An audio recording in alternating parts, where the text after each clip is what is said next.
Hello, I'm the Cardboard Stacker, and welcome to the quick start tutorial to the Kingdoms of Erden, King of the Mountain by Tim Ollinger. This is a set collection game of fantasy and strategy for 2 to 4 players ages 10 and up, and plays in 15 to 45 minutes. The goal of Kingdoms of Erden, King of the Mountain, is to secretly accumulate 35 points by collecting cards of the same colored faction. To set up a game, one player, the dealer, shuffles all the cards into the deck and deals out 7 cards to all players. The remaining cards make up what's called the reward deck. The dealer turns up 1 card into the discard pile, and the game begins with the player to the dealer's left. The rule of the game is simple. On a player's turn, they try to defeat the face-up card in the discard pile by playing a card of a higher value from their hand. The play card goes on top of the defeated card. Having defeated a card, the player is rewarded by looking at the top 3 cards of the deck. Then they select 1 card to put in their hand and return the remaining cards to the top of the deck. If the player cannot defeat the card on top of the discard pile, then they must give 2 cards from their hand to the player who played that card. Before passing their turn, the player draws a card. If the card in the discard pile belongs to the current player, that player instead may draw a card into their hand and pass the turn to the next player. Wild cards and cards with special abilities can overcome higher value cards. There are 2 main ways to win. One is to be the only player remaining that can play cards. If a player has no cards to play, they must pass their turn until a card can be given to them. The other player is to have at least 35 points of one faction in their hand by the end of the turn. A player may win still by having cards from other factions in their hand. Once they have the necessary points, the player may announce they have won. Let's now look at each card in detail. There are 3 factions in total, each with 9 cards. There are also 5 types of wild cards.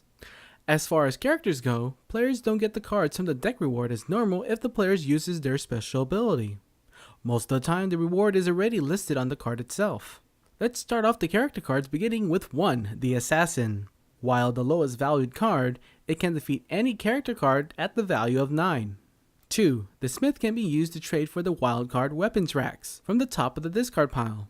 3. The Footman can be given to the player who is trying to take a card from a player's hand. 4. The Guard can be discarded to trade for the card of the same faction on top of the discard pile.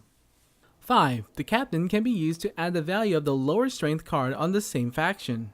The Captain must be played on top and the number is only applied when it's attacking. However, the player does earn the reward from the deck as normal. 6. The Knight can be used to defeat a card with the same rank, drawing rewards as normal. 7. The General can be discarded with a lower value card to draw reward cards. 8. The Empress can be revealed when the card of the same faction on top of the discard pile was not defeated. Finally, 9. The Emperor, when discarding this card, the player draws 2 cards. Going on to wild cards, most can be played on top of any other character unless otherwise stated. On the other hand, any card can be played on top. Unlike character cards, players are not rewarded for defeating a card on top of the discard pile. The blue potion table can defeat a card ranked 9 or lower, then take the random card from another player. Burning Rubble defeats characters ranked 9 or lower, and it forces the player to discard a card under it. The red potion table defeats cards ranked 9 or lower, but the player must give a card to another player. The treasure chest allows the player to exchange it with a card on top of the discard pile. Finally, the weapon rack defeats a card ranked lower than 9 and the player draws 2 cards from the deck. This concludes the quick start tutorial for Kingdoms of Erden, King of the Mountain. For more information about this game, please visit the link in the description below. Thank you very much for watching.